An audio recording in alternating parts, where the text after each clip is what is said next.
प्यारे भक्तों, क्या आप जानते हैं कि प्राचीन ग्रंथों में कुछ ऐसे गुप्त मंत्र छिपे हैं जिनका जाप करने से आपकी किस्मत बदल सकती है?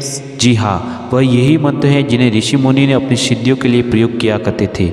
यह कोई आम मंत्र नहीं है, बल्कि विशेष तंत्र शक्तियों से भरपूर है। और सबसे खास बात यह है कि इन्हें सही तरीके से बोलने से आर्थिक तंगी सुमंत्र हो सकती है। आपने सही सुना होगा, शब्दों में शक्ति होती है, लेकिन अगर शब्द बन जाए तो वह शक्ति हजारों गुना बढ़ सकती है। कई लोगों इसे अंधविश्वास मान सकते हैं, लेकिन आधुनिक विज्ञान में यह मानना ध्वनि तरंगों का हमारी और ऊर्जा का आकर्षण होना शक्ति का गहरा प्रभाव पड़ता है। तो क्या आप तैयार हैं जानने के लिए वह गुप्त महाशक्तिशाली शिव मंत्र जिसे सुनते ही धन की बरसात होना लगेगी?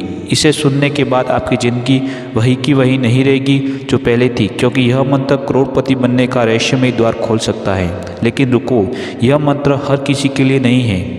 सिर्फ वही लोग इस मंत्र का लाभ उठा पाएंगे जो इसे पूरी श्रद्धा और विश्वास के साथ सुनेंगे और इसका जाप करेंगे। इसलिए इस वीडियो को अंत तक ध्यान से देखना, वरना सुनहरा मौका आपके हाथ से निकल सकता है। तो देर किस बात की, चलो सुनते हैं उस दिव्य शक्तिशाली मंत्र को।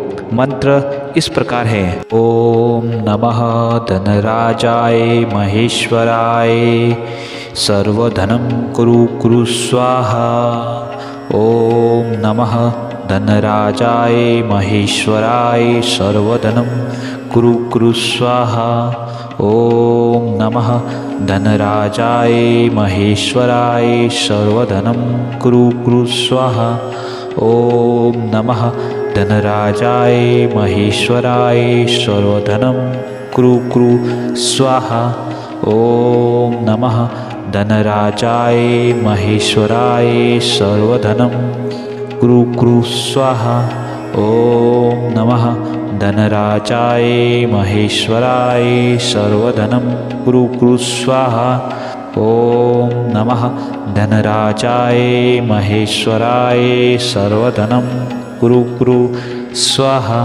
ओम नमः धनराजाय महेश्वराय सर्वधनं कुरु कुरु स्वाहा। ओम नमः धनराजाय महेश्वराय सर्वधनं कुरु कुरु स्वाहा। ओम नमः धनराजाय महेश्वराय सर्वधनं कुरु कुरु स्वाहा। ओम नमः धनराजाय महेश्वराय सर्वधनं कुरु कुरु स्वाहा। ओम नमः धनराजाय महेश्वराय सर्वधनं कुरु कुरु स्वाहा।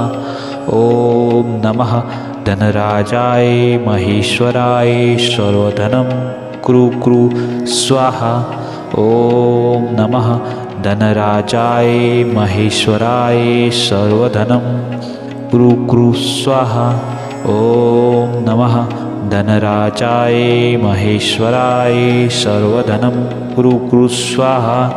ओम नमः धनराजाय महेश्वराय सर्वधनं कुरु कुरु स्वाहा।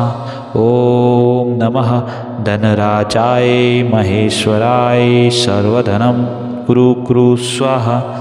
ओम नमः धनराजाय महेश्वराय सर्वधनं कुरु कुरु स्वाहा। ओम नमः धनराजाय महेश्वराय सर्वधनं कुरु कुरु स्वाहा। ओम नमः धनराजाय महेश्वराय सर्वधनं कुरु कुरु स्वाहा। ओम नमः धनराजाय महेश्वराय सर्वधनं कुरु कुरु स्वाहा। ओम नमः धनराजाय महेश्वराय सर्वधनं कुरु कुरु स्वाहा। ओम नमः धनराजाय महेश्वराय सर्वधनं कुरु कुरु स्वाहा। ओम नमः धनराजाय महेश्वराय सर्वधनं कुरु कुरु स्वाहा। ओम नमः धनराजाय महेश्वराय सर्वधनं कुरु कुरु स्वाहा। ओम नमः धनराजाय महेश्वराय सर्वधनं कुरु कुरु स्वाहा। ओम नमः धनराजाय महेश्वराय सर्वधनं कुरु कुरु स्वाहा। ओम नमः धनराजाय महेश्वराय सर्वधनं कुरु कुरु स्वाहा। ओम नमः धनराजाय महेश्वराय सर्वधनं कुरु कुरु स्वाहा। ओम नमः धनराजाय महेश्वराय सर्वधनं कुरु कुरु स्वाहा। ओम नमः धनराजाय महेश्वराय सर्वधनं कुरु कुरु स्वाहा। ओम नमः धनराजाय महेश्वराय सर्वधनं कुरु कुरु स्वाहा। ओम नमः धनराजाय महेश्वराय सर्वधनं कुरु कुरु स्वाहा।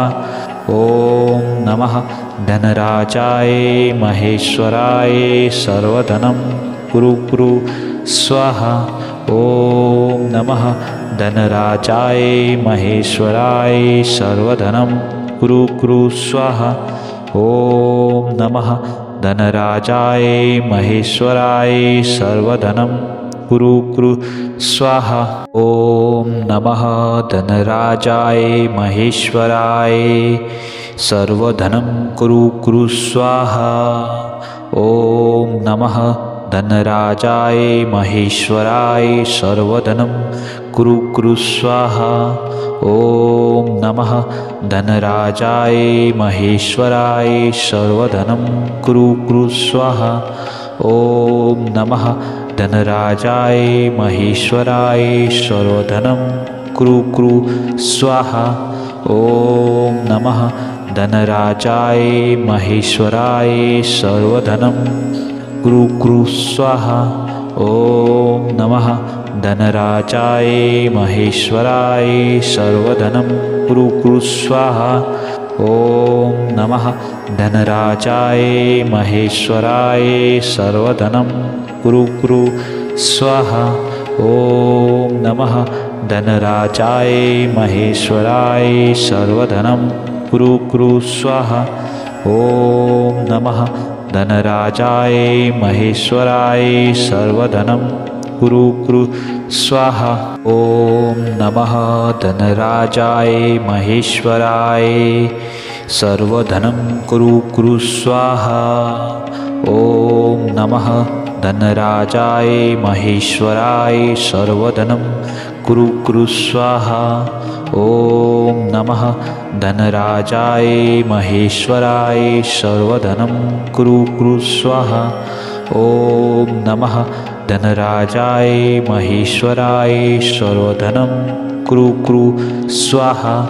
ओम नमः धनराजाय महेश्वराय सर्वधनं कुरु कुरु स्वाहा। ओम नमः धनराजाय महेश्वराय सर्वधनं कुरु कुरु स्वाहा।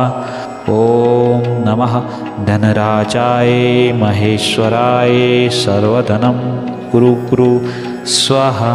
ओम नमः धनराजाय महेश्वराय सर्वधनं कुरु कुरु स्वाहा।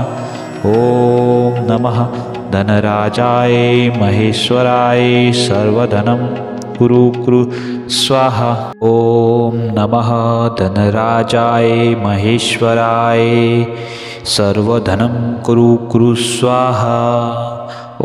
ओम नमः धनराजाय महेश्वराय सर्वधनं कुरु कुरु स्वाहा। ओम नमः धनराजाय महेश्वराय सर्वधनं कुरु कुरु स्वाहा। ओम नमः धनराजाय महेश्वराय सर्वधनं कुरु कुरु स्वाहा। ओम नमः धनराजाय महेश्वराय सर्वधनं कुरु कुरु स्वाहा। ओम नमः धनराजाय महेश्वराय सर्वधनं कुरु कुरु स्वाहा। ओम नमः धनराजाय महेश्वराय सर्वधनं कुरु कुरु स्वाहा। ओम नमः धनराजाय महेश्वराय सर्वधनं कुरु कुरु स्वाहा। ओम नमः धनराजाय महेश्वराय सर्वधनं कुरु कुरु स्वाहा। ओम नमः धनराजाय महेश्वराय सर्वधनं कुरु कुरु स्वाहा। ओम नमः धनराजाय महेश्वराय सर्वधनं कुरु कुरु स्वाहा। ओम नमः धनराजाय महेश्वराय सर्वधनं कुरु कुरु स्वाहा। ओम नमः धनराजाय महेश्वराय सर्वधनं कुरु कुरु स्वाहा। ओम नमः धनराजाय महेश्वराय सर्वधनं कुरु कुरु स्वाहा। ओम नमः धनराजाय महेश्वराय सर्वधनं कुरु कुरु स्वाहा। ओम नमः धनराजाय महेश्वराय सर्वधनं कुरु कुरु स्वाहा। ओम नमः धनराजाय महेश्वराय सर्वधनं कुरु कुरु स्वाहा। ओम नमः धनराजाय महेश्वराय सर्वधनं कुरु कुरु स्वाहा। ओम नमः धनराजाय महेश्वराय सर्वधनं कुरु कुरु स्वाहा।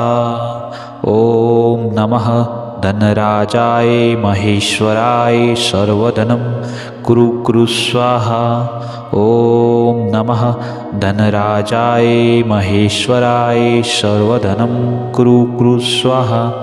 ओम नमः धनराजाय महेश्वराय सर्वधनं कुरु कुरु स्वाहा। ओम नमः धनराजाय महेश्वराय सर्वधनं कुरु कुरु स्वाहा। ओम नमः धनराजाय महेश्वराय सर्वधनं कुरु कुरु स्वाहा। ओम नमः धनराजाय महेश्वराय सर्वधनं कुरु कुरु स्वाहा। ओम नमः धनराजाय महेश्वराय सर्वधनं कुरु कुरु स्वाहा। ओम नमः धनराजाय महेश्वराय सर्वधनं कुरु कुरु स्वाहा।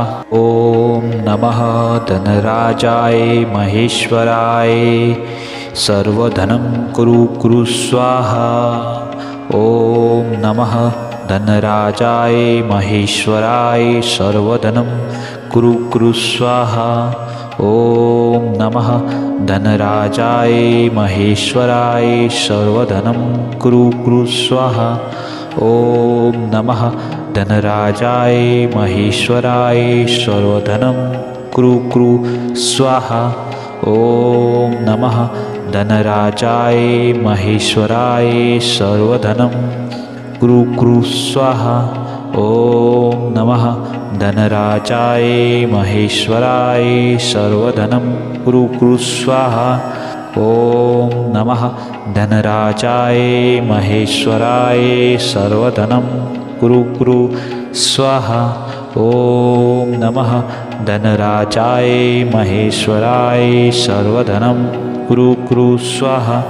ओम नमः धनराजाय महेश्वराय सर्वधनं कुरु कुरु स्वाहा। ओम नमः धनराजाय महेश्वराय सर्वधनं कुरु कुरु स्वाहा। ओम नमः धनराजाय महेश्वराय सर्वधनं कुरु कुरु स्वाहा। ओम नमः धनराजाय महेश्वराय सर्वधनं कुरु कुरु स्वाहा। ओम नमः धनराजाय महेश्वराय सर्वधनं कुरु कुरु स्वाहा। ओम नमः धनराजाय महेश्वराय सर्वधनं कुरु कुरु स्वाहा। ओम नमः धनराजाय महेश्वराय सर्वधनं कुरु कुरु स्वाहा। ओम नमः धनराजाय महेश्वराय सर्वधनं कुरु कुरु स्वाहा। ओम नमः धनराजाय महेश्वराय सर्वधनं कुरु कुरु स्वाहा। ओम नमः धनराजाय महेश्वराय सर्वधनं कुरु कुरु स्वाहा। ओम नमः धनराजाय महेश्वराय सर्वधनं कुरु कुरु स्वाहा। ओम नमः धनराजाय महेश्वराय सर्वधनं कुरु कुरु स्वाहा। ओम नमः धनराजाय महेश्वराय सर्वधनं कुरु कुरु स्वाहा। ओम नमः धनराजाय महेश्वराय सर्वधनं कुरु कुरु स्वाहा। ओम नमः धनराजाय महेश्वराय सर्वधनं कुरु कुरु स्वाहा। ओम नमः धनराजाय महेश्वराय सर्वधनं कुरु कुरु स्वाहा। ओम नमः धनराजाय महेश्वराय सर्वधनं कुरु कुरु स्वाहा। ओम नमः धनराजाय महेश्वराय सर्वधनं कुरु कुरु स्वाहा। ओम नमः धनराजाय महेश्वराय सर्वधनं कुरु कुरु स्वाहा। ओम नमः धनराजाय महेश्वराय सर्वधनं कुरु कुरु स्वाहा। ओम नमः धनराजाय महेश्वराय सर्वधनं कुरु कुरु स्वाहा। ओम नमः धनराजाय महेश्वराय सर्वधनं कुरु कुरु स्वाहा। ओम नमः धनराजाय महेश्वराय सर्वधनं कुरु कुरु स्वाहा। ओम नमः धनराजाय महेश्वराय सर्वधनं कुरु कुरु स्वाहा। ओम नमः धनराजाय महेश्वराय सर्वधनं कुरु कुरु स्वाहा। ओम नमः धनराजाय महेश्वराय सर्वधनं कुरु कुरु स्वाहा। ओम नमः धनराजाय महेश्वराय सर्वधनं कुरु कुरु स्वाहा। ओम नमः धनराजाय महेश्वराय सर्वधनं कुरु कुरु स्वाहा। ओम नमः धनराजाय महेश्वराय सर्वधनं कुरु कुरु स्वाहा। ओम नमः धनराजाय महेश्वराय सर्वधनं कुरु कुरु स्वाहा। ओम नमः धनराजाय महेश्वराय सर्वधनं कुरु कुरु स्वाहा। ओम नमः धनराजाय महेश्वराय सर्वधनं कुरु कुरु स्वाहा। ओम नमः धनराजाय महेश्वराय सर्वधनं कुरु कुरु स्वाहा। ओम नमः धनराजाय महेश्वराय सर्वधनं कुरु कुरु स्वाहा। ओम नमः धनराजाय महेश्वराय सर्वधनं कुरु कुरु स्वाहा। ओम नमः धनराजाय महेश्वराय सर्वधनं कुरु कुरु स्वाहा। ओम नमः धनराजाय महेश्वराय सर्वधनं कुरु कुरु स्वाहा।